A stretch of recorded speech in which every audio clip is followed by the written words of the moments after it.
भोके पाटील यांना स्वर्गीय म्हणायला सुद्धा जड जात. आता बंधूंनी मोगाशी सांगितल्याप्रमाणे चुका असत नसत, परंतु संघर्ष आणि तो संघर्षाचा धागा जो त्यांनी विणला होता, माजलगाव पासून बीडपर्यंत आणि बीड पासून राज्यापर्यंत, इतका धाडशी माणूस मी सुद्धा बघितला नव्हता. दिसायला पण ताकद कमी माझ्यासारखीच, परंतु त्या धाडसाला चॅलेंज नव्हतं. मला 2-3 अनुभव आहेत त्यांचे, पण माझ्याकडे येताना खूप प्रामाणिक यायचे. तुम्ही सांगितलेल्या पद्धतीत माझ्यापर्यंत कधी आले नाही.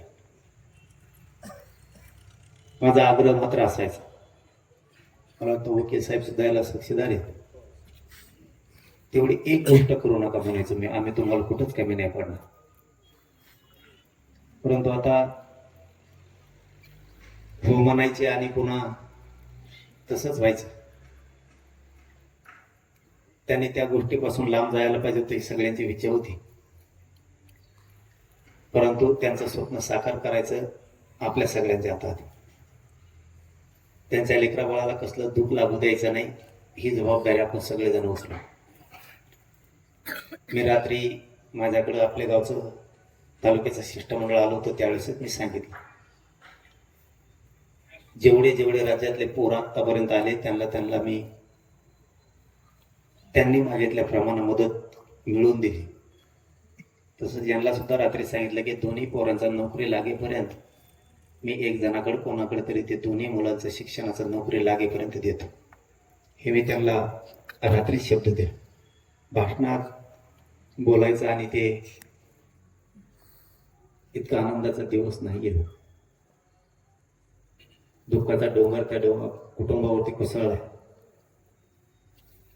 त्यांना आणखीन कुठली मदत लागल तितकी द्यायचा मी प्रयत्न 100% बाहेरून करेन.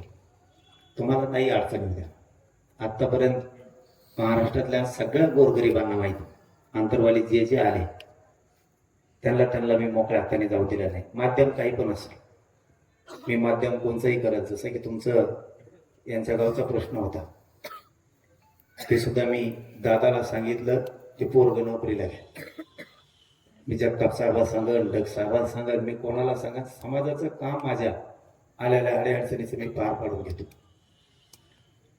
तसं यांना तुम्हाला जे टोकाचं वाटेल हे करायचं ते सगळं करायला. तुमचा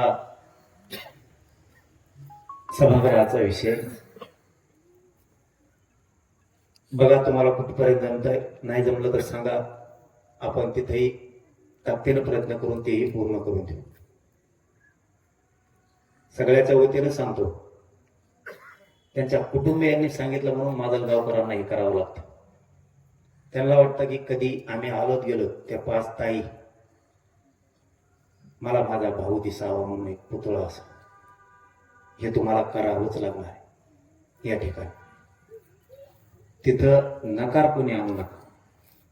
त्यांचं म्हणणं आहे, कधी रस्त्यानं जर आम्ही चालत आमचा भाऊ दिसावा आणि त्या छोट्या छोट्या लेकराला त्यांचा बाप दिसावा, आठवण म्हणून. ही मागणी नाहीये, ही भावना आहे त्यांची. आणि ती वेदना त्यांनी त्यांची काळजात दाबून आपल्याला सांगितलं, ही मागणीच नाहीये, ते नाव आणि ते पुतळा इथं उभा करूया. बोलताना ते बंधू बोलले म्हणून मी ते दादाला पण सांगितलं की जर त्यांना वाटत होतं माझ्यामुळे लेकरांवरती असं गोष्टी झाल्या, तशा गोष्टी झाल्या, तुमच्याकडून असेल किंवा कोणाकडून असेल तर ते सगळं मागं घ्यायचं. तर त्यांनी, मी आता बोलतो त्यांना, इथं जाहीर याच्यात बोलण्यापेक्षा इथं बाजूला घेऊन दादाला बोलतो, किंवा जवळ घर असेल तर घरी जाऊन बोलतो. मी समाजाच्या लेकरासाठी 4-4 पावलं सगळ्यांना मागे सरकायला लागेल. जर तेही केसेस काय मागं होत असल्या पूर्ण ताकदीनं मागं करून घेऊ. संबंधितांचं तिथं काय लागत असेल तर तेही सगळं हे करून घेतो. मी सांगताना सांगितलं की त्यांना इथं बाजूला घेऊन बोलतो की या विषयात ही गोष्ट करावीच लागते. नसता त्यांचं कुठं इथं घर असेल तर घरी जाऊन या विषयात बोलतो, कारण माझ्या समाजासाठी मला कुठं जाऊन बोलणं अजिबात लहानपण वाटत नाही. तीही त्यांना एक भावपूर्ण श्रद्धांजलीच ओके पाटलाला होईल. आणि त्यांच्या जिथं जिथं अडचणी येतात भाऊ, मला जड जाता भाऊ लागला, तुम्ही काय पण म्हणा. मला मराठा समाजाच्या लेकरांनी जर आत्महत्या आरक्षणासाठी केले त्या घरी पण जड जातं बोलाय. इथं पण मला बोलायला होतं, फक्त काम सांगा, नाही केलं तर माझं गाव तोंड नाही दाखवणार पण. कारण आतापर्यंत मला जेवढे जेवढे राज्यातले सांगितले मराठा आरक्षणाच्या आत्महत्याच्या पलीकडचे पण सामान्य लोकांनी त्यांचे साधे साधे विषय पण, मला नाही वाटत की मी सगळे पार पाडले नाहीत म्हणून, पुरेचे पुरे पार पाडले. तसं तुमच्या सभागृहासाठी राजेभाऊंचं खूप मोठं ते स्वप्न होतं, त्याच्यासाठी पुतळ्यासाठी त्यांच्या स्वतःचे, त्याला तर माजलगावकर कमीच नाही पडणार. पुतळा म्हणजे ती घराची भावना आहे. त्यांच्या लेकरांचं, त्यांचा बाप त्यांना त्या लेकरांना कधी बघायचा, ते स्वप्न आपण पूर्ण करू शकत नाहीत म्हणल्याच्या नंतर आपल्यात कोणची माणुसकी जागी. आणि बाकीचे काय काय विषय असतील मदतीचे पण, ते पण करायला तयार आहेत. आणि मला वाटत नाही की माजलगाव कमी पडत. माजलगाव दुसऱ्यासाठी कमी पडत नाही तर आपल्यासाठी काय कमी पडणार आहे. कारण ते तुम्ही राज्यात आणि जिल्ह्यात दाखवून दिले तुम्ही काय करू शकता दुसऱ्यासाठी. तर हे तर आपलं घरातलं रक्ताचं लेकरू आहे, त्यांनाही कमी पडणार नाही. जिथं कमी पडेल लेकरं उघडे पडणार नाहीत घेऊ. या निमित्ताने माझा शब्द आहे. शिक्षणासाठी एखाद्या दिवस मी आता तुम्हाला 2 घंट्याच्या तात्याला निरोप देतो की कोणी घेतलेत म्हणून. म्हणजे आत्तापासून नोकरी लागेपर्यंत मोफत शिक्षणाला, म्हणजे त्यांचे असं नाही की 10वी पोतच केलं तिथून पुढं फीस मागितली, ते जितकं शिकतील तिथपर्यंत नोकरी लागेपर्यंत एक जणाकडे देतो मी. 1-2 घंट्यात तुम्हाला वापस फोन करून सांगतो. आपण सगळ्यांनी त्या कुटुंबाच्या पाठीशी उभा राहा. मी राजेंद्रजी भोके पाटील यांना दुःखद भावपूर्ण श्रद्धांजली अर्पण करतो. थांबतो. रामकृष्ण हरी. आपण सर्वांनी पाठीमाग बसावं. कृपया कुणीही स्टेज जवळ गर्दी करू नये. कुणी स्टेजच्या कृपया आपण सर्वांनी पाठीमाग उभं राहावं. मनोरंजनाचं त्या ठिकाणी समोर जा.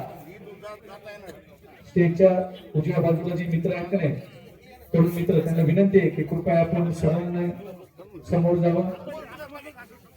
ओट्यावर बसलेली जी विनंती, कृपया तिथं उभा राहू नका, इकडं समोर बसा. सभागृहाच्या पाठीमाग त्या ठिकाणी किंवा सभागृहावर जाऊन मी बसलो तरी चालतंय. आपण अध्यक्ष स्वर्गीय राजेंद्रजी भोके पाटील यांची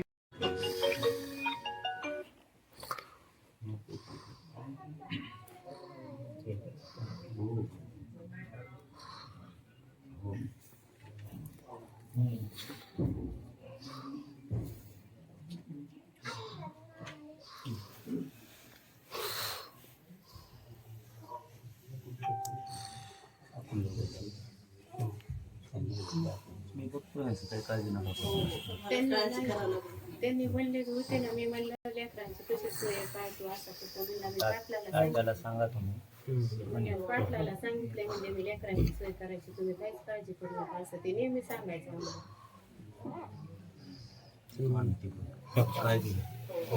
तेवढं ते बघायचं चौकात.